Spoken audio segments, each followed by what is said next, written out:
LGBTQ people, queer people, often have to make a choice between visibility and safety.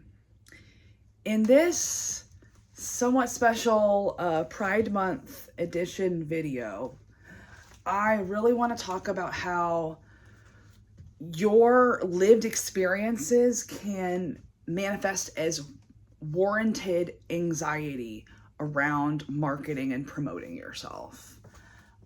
And of course, so this is going to talk about some of my own experiences, which, just to let you know from off the bat, we will talk and mention some sensitive topics, including domestic abuse. So if this is something that is potentially triggering for you, go ahead and you can skip this video, or you can maybe skip over to the end. I will try to maybe make a point to separate when I talk about that in the YouTube chapters, if it'll let me.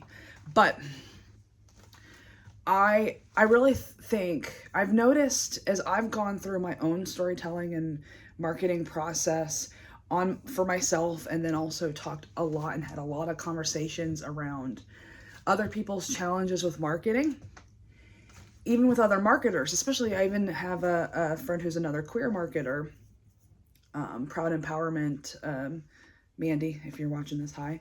And we had a really good conversation about how if you have some sort of politicized identity, like, think about what's going on right now. This is 2025 as I'm recording this. There is, this impending fascism. There's looming recession. There is unrest. There is trans people being targeted. There are, people, there are immigrants, whether you're undocumented or not, being taken off of the streets. Like, this is, there is a lot of very much warranted fear around being visible. And, we show up collectively, but like as an individual, there is definitely some legitimate anxiety around this. And I want to acknowledge that first and foremost before we go into some of these things, because there are times when you really kind of have to choose the safety over the visibility. Like, if you're actively still in some sort of like danger or risk of bodily harm, or being separated from your family due to, the kidnapping / deportation that is happening right now, like, it may be the time to wind things down or be silent. Like, I cannot make that decision for you. We all have different risk assessment in that regard.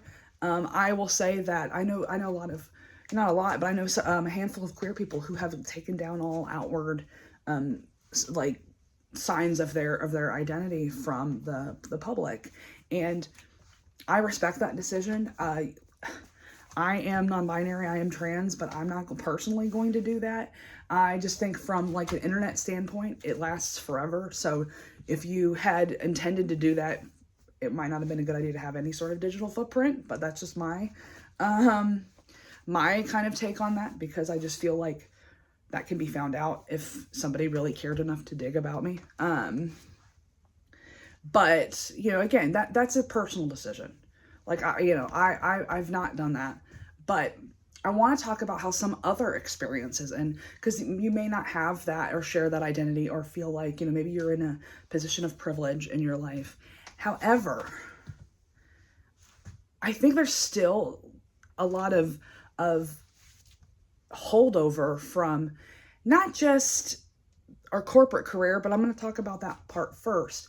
Of, in a traditional, if you're here and you're self-employed, or you're a creative, you're a service provider, you're a coach, consultant, author, something to that effect, it's usually because there's something in corporate life that left us dissatisfied.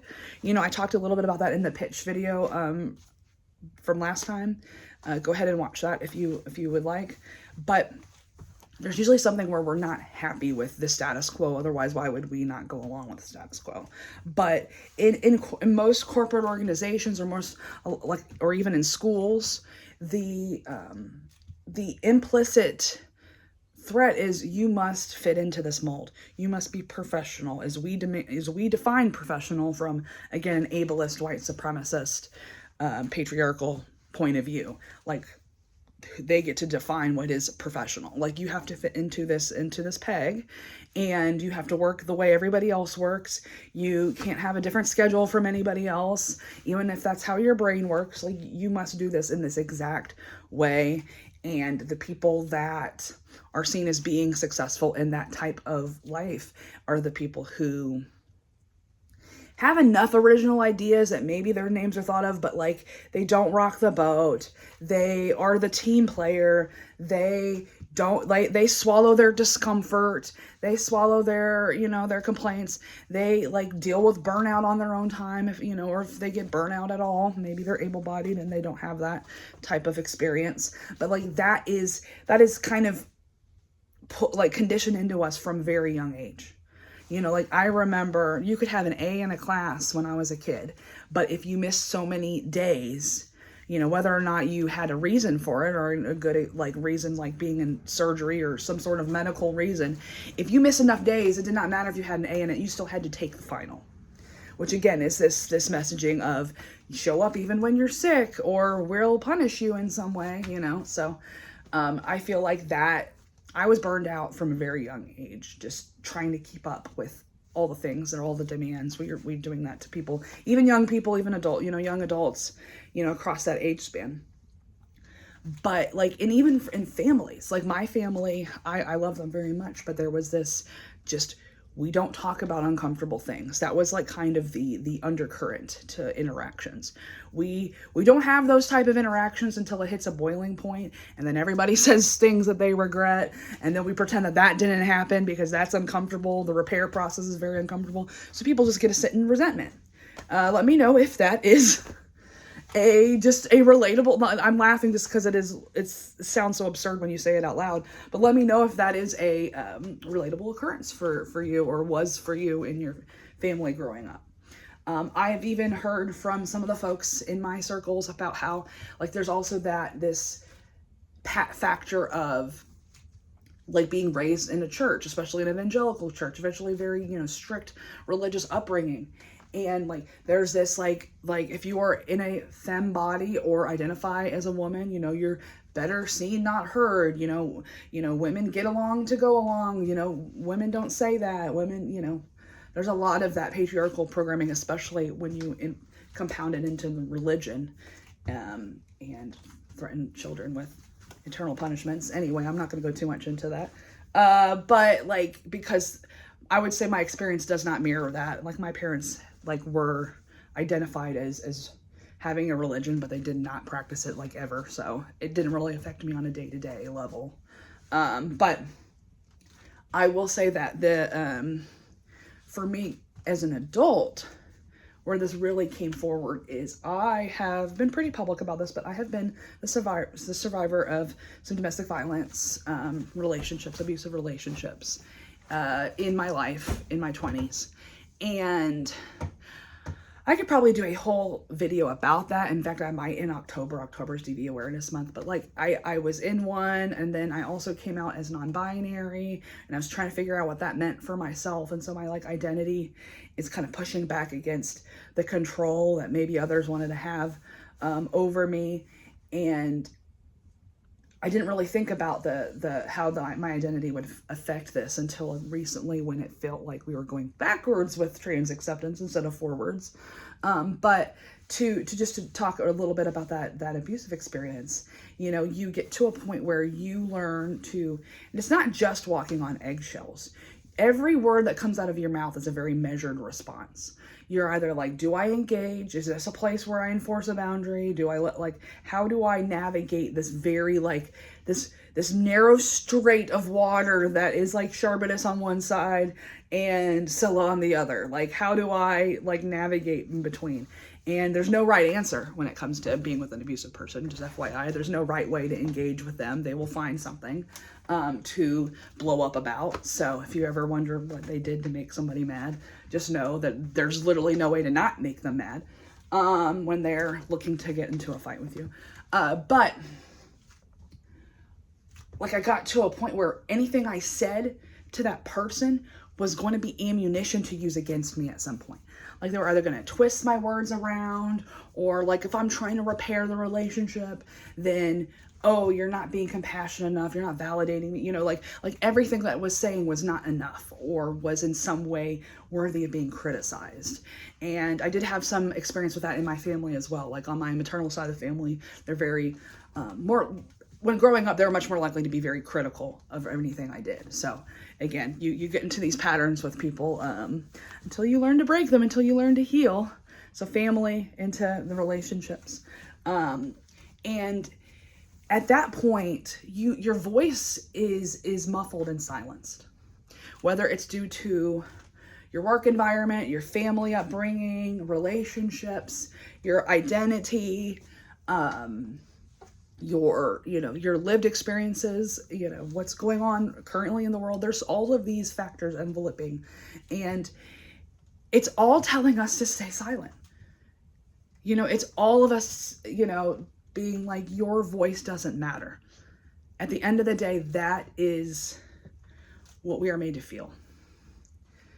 And it's so unfortunate that that is the thing keeping most of my clients from being successful, is there's this, we'll talk through the marketing, they'll get excited, we'll talk through the story, we'll write some story. And a lot of times, through no fault of their own, I am not blaming anyone for this, but all of that strategy will sit on a hard drive untouched. And I didn't realize the why. I thought maybe if I gave them more ways to implement and I walked them through this, but at the end of the day, if you believe your voice doesn't matter, you're just not going to step into your story and own and claim it in the way that you need to show up, not just for yourself, but for your community. So this is kind of why I'm talking through all of the factors that go into silencing us, because there is a really good reason for them a lot of the time. Like I said, queer people have this ongoing debate with ourselves about, when does it stop being worth it to be visible? Will there ever be a time in my life where I need to go back into the closet? Not for myself, but maybe for my child, so that they can be safe as well. So there is this very, this comes from a rational place. I just want to be very clear about that. It's not about you're limiting yourself, you're self-sabotaging. You are in your own way trying to keep yourself safe by being silent. And I think before we tackle moving forward, we need to acknowledge that kept you, if any of those type of scenarios that I discussed ring true for you or are similar, they don't have to be the same. If any of that can connect with you, I want you to know that your silence was your safety. It really was. And you can choose for that to not be be that way anymore. You can choose to speak your truth. But you have to feel safe, not just intellectually. We may know, hey, I left that person, I'm safe now. It took me months afterward of healing, of EMDR, of somatic experiencing through breath work, where I finally felt safe in my body again. And it was still this long period of fear, even when I felt safe in my body, of my words were being used against me at every turn for so long that everything had to be perfect before it became, before I published it or before other people got to see it and experience it. I would do speaking because speaking is something that I really enjoy, but anything that was out there for forever, like YouTube, like articles, like podcasts, no, I would not do those things. And it was, again, I think it was that fear that I was still carrying forward. It's really not until I heard so many other people have similar experiences or talk through what they were going through. It's so much easier for us to sometimes see it in other people that's happening. Oh yeah, that's what's going on. You're doing it because of this, because of your life background, or however. We see it for other people. We can give advice to other people. We don't always take it for ourselves. So I tell that story not to, or my different experiences and stories, not to make this about me, but for you to see, like, this is how it shows up for folks. This is why. And maybe if you can see that that's like not the way for me, you could start to maybe, implement that and build that in for yourself. Because if you watch the previous video, you're probably starting to realize and uncover that there are truly unique experiences that you have that other people are either going to relate to or really find very, very interesting, or I don't know what the word, not interesting, but like they will want to know more, that will provoke their curiosity, as we, again, using some words and language that we used when talking about developing your elevator pitch. Again, it's sometimes easier in a networking context. It's off the fly. We're reactive. We don't have to think about being too boastful. We're just coming off with the cuff. But, the more that you realize that there are important things for you to share, you now have to sometimes challenge and assert and step into that expertise, into that compelling story. Start finding your voice again. That's why I start first and foremost with messaging with people. It's because that learning that messaging for yourself, learning your unique differentiators, being able to understand how each part of your own narrative journey links up with how your ideal clients are feeling, and being able to be like, hey, this is not how I'm better than somebody else. Again, we're not boasting. We're talking about how I am different from somebody else. And that may be the exact type of difference that you align with. We now start getting that confidence back because now we know what we want to say with our voice. I think that is part of the issue too, is we're having these experiences and we're trying to find our voice, but we don't have words yet to explain the transformation clients experience, to explain how valuable our own story is, and how we see the world, and how our framework came to be, or if we have a process at all, how can we explain that to other folks?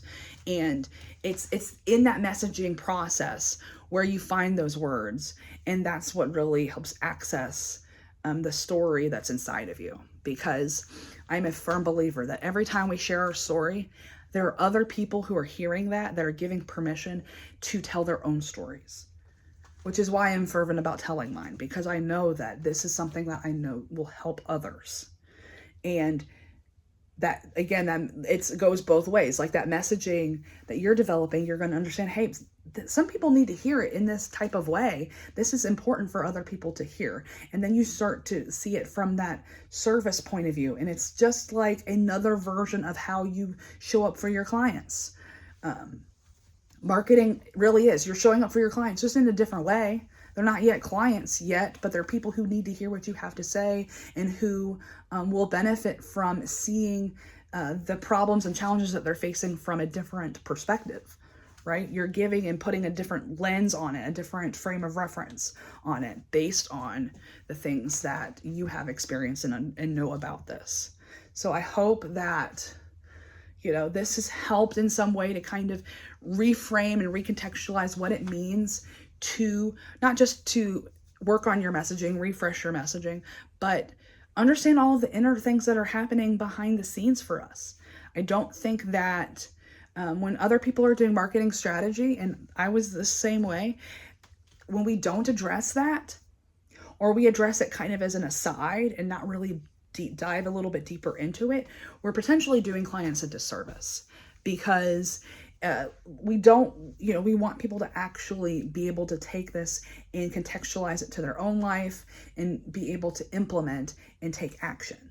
So if you found this inspiring, go ahead, either comment about some of your own life experiences that maybe made you feel this way, if you feel comfortable, but also, what is one action you will take to be visible in the next week? I'd love to hear about it, and I will try to engage with it if I see it in the wild. You definitely can link to it if you want in the comments.